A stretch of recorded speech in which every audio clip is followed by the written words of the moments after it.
hujan tidak menjadi rintangan, perkembangan zaman bukanlah beban. Kami bertekad untuk maju dan menjadi profesional mewujudkan tujuan pendidikan nasional. Berdiri kokoh di ujung selatan Pulau Sangihe. Inilah kami, SMA Negeri 1 Manganitu Selatan.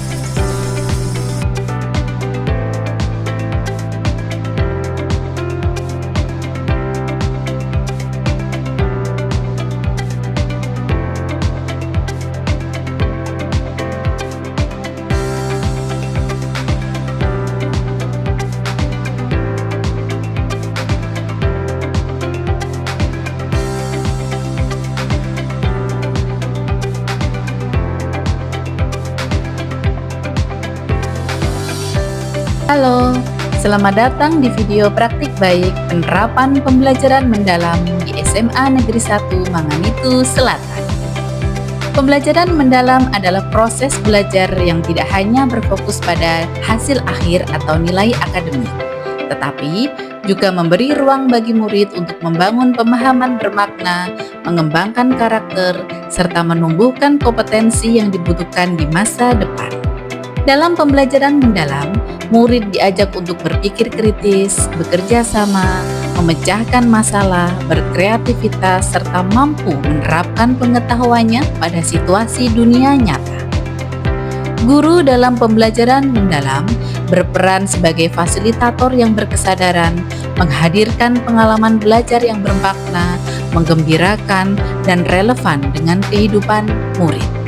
Guru mendorong murid untuk memahami konsep, mengaplikasikannya, serta melakukan refleksi sehingga pembelajarannya menjadi utuh.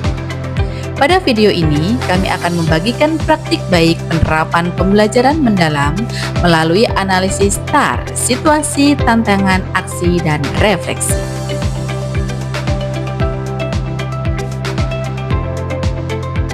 Di SMA Negeri 1 Manganitu Selatan, sebagian guru sebenarnya telah menerapkan pembelajaran yang berpusat pada murid. Namun, masih ada juga pembelajaran yang tetap berpusat pada guru.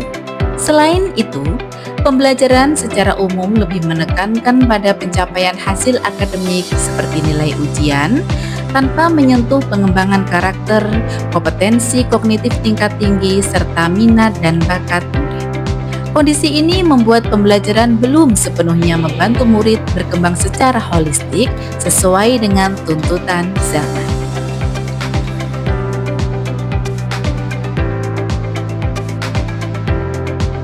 Saat ini, murid dituntut memiliki keterampilan abad 21 seperti berpikir kritis, berkolaborasi, kreativitas, literasi digital, serta komunikasi yang efektif.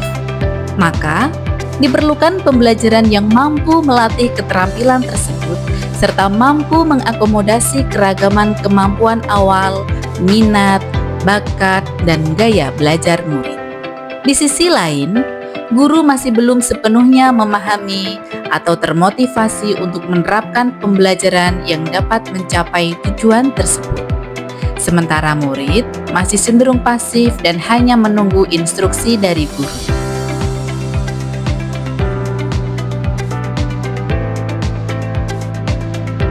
Untuk menjawab tantangan tersebut, berbagai langkah strategis dilakukan di SMA Negeri 1 Manganitu Selatan. 1. Mengikuti BIMTEK pembelajaran mendalam.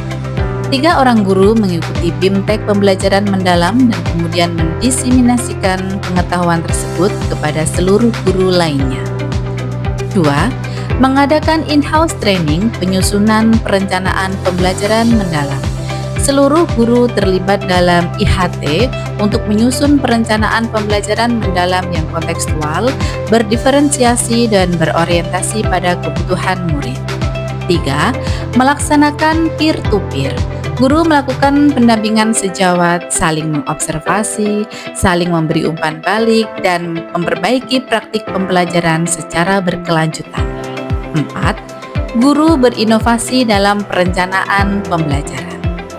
5. Menghasilkan media pembelajaran yang beragam. 6. Terjadi peningkatan kompetensi murid. Murid menunjukkan perkembangan yang signifikan dalam berpikir kritis, kolaborasi, memecahkan masalah, berkomunikasi, serta keterampilan sosial.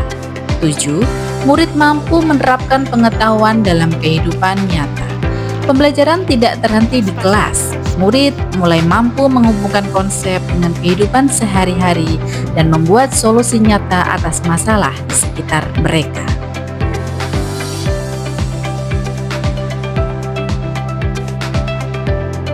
Kepala sekolah, guru, dan murid bersama-sama melakukan refleksi terhadap proses pembelajaran yang telah dilaksanakan. Refleksi yang dilakukan untuk mengetahui praktik yang berhasil, aspek yang perlu diperbaiki, serta strategi yang dapat diterapkan agar pembelajaran mendalam semakin optimal.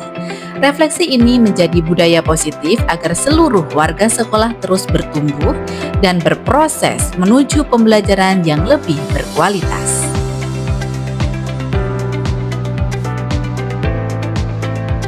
Dengan berbagai upaya yang telah dilakukan, SMA Negeri 1 Manganitu Selatan berharap penerapan pembelajaran mendalam dapat terus berlanjut, berkembang, dan menjadi budaya belajar yang menumbuhkan murid secara utuh, yang cerdas, berkarakter, berdaya saing, dan siap menghadapi masa depan. Semoga praktik baik ini menginspirasi seluruh pendidik untuk terus menghadirkan pembelajaran yang berkesadaran, bermakna, dan menggembirakan. Semoga seluruh guru terus berkolaborasi, terus belajar, dan tetap bersemangat menghadirkan pembelajaran yang berpihak pada murid. Bersama kita wujudkan generasi yang tidak hanya cerdas, tetapi juga berkarakter dan mampu memberikan dampak bagi lingkungannya.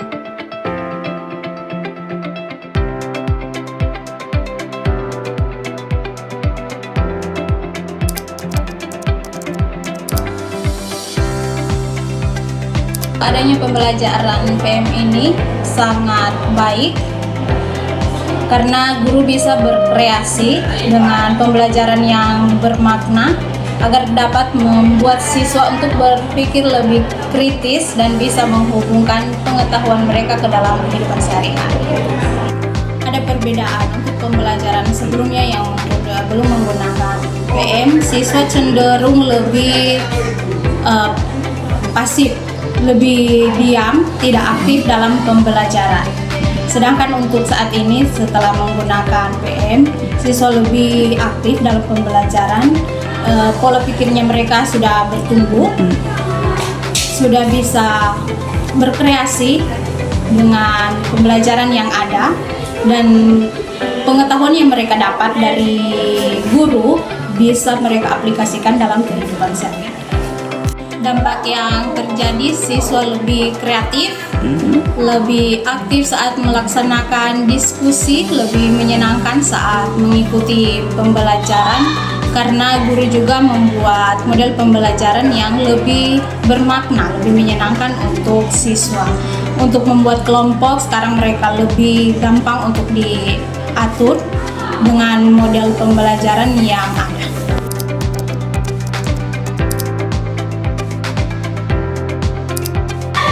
Perbedaan aktivitas kelas pembelajaran khususnya pada siswa ya. Kalau di pembelajaran atau di waktu-waktu sebelumnya itu, sebelum PM ini, siswa itu kurang dilibatkan aktif kalau dalam pembelajaran saya. Tetapi kalau di PM ini, dengan prinsip 3 pembelajaran mandiri tadi itu, siswanya lebih berperan aktif, dan saya usahakan memang siswa itu harus aktif dalam kelas supaya pelaksanaan pembelajaran berdasarkan 3 prinsip tersebut terlaksana dengan baik. Terkait dengan penggunaan digital media khususnya ya dalam pembelajaran ini, memang sangat-sangat dibutuhkan. Tapi kalau misalnya ya tidak dapat dipungkiri, ada daerah-daerah tertentu, tidak usah jauh-jauh, daerah kita saja bahwa sangat mengalami hal-hal seperti listriknya kurang rampung, apalagi jaringan internet. Maka yang saya lakukan adalah materi pembelajaran saya buat manual, atau ada pernah dalam satu pertemuan itu video pembelajarannya itu saya download dari tempat di mana saya tinggal karena memang akses jaringannya bagus, kemudian saya simpan dan saya tampilkan tanpa harus menggunakan koneksi internet di depan kelas.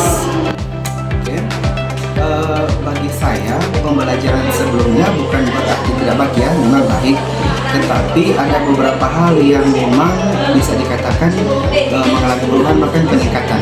Nah, yang terutama terkait dengan prinsip pembelajaran yakni BBM atau yang dalam bahasa Inggris disebut dengan mindful, meaningful, dan joyful. Dalam arti bahwa kegiatan pembelajaran yang diterapkan dalam kelas tersebut saya laksanakan benar-benar berdasarkan 3 prinsip tersebut. Jadi dalam hal ini pembelajaran itu tidak hanya sekedar menerima materi lalu dimengerti lalu dibuat dalam bentuk soal atau apapun itu, tetapi lebih kepada bagaimana siswa memahami, mendapat materi, kemudian bagaimana siswa tersebut sadar dan bahkan belajar secara menyenangkan dengan materi pembelajaran yang saya ajarkan di dalam kelas tersebut.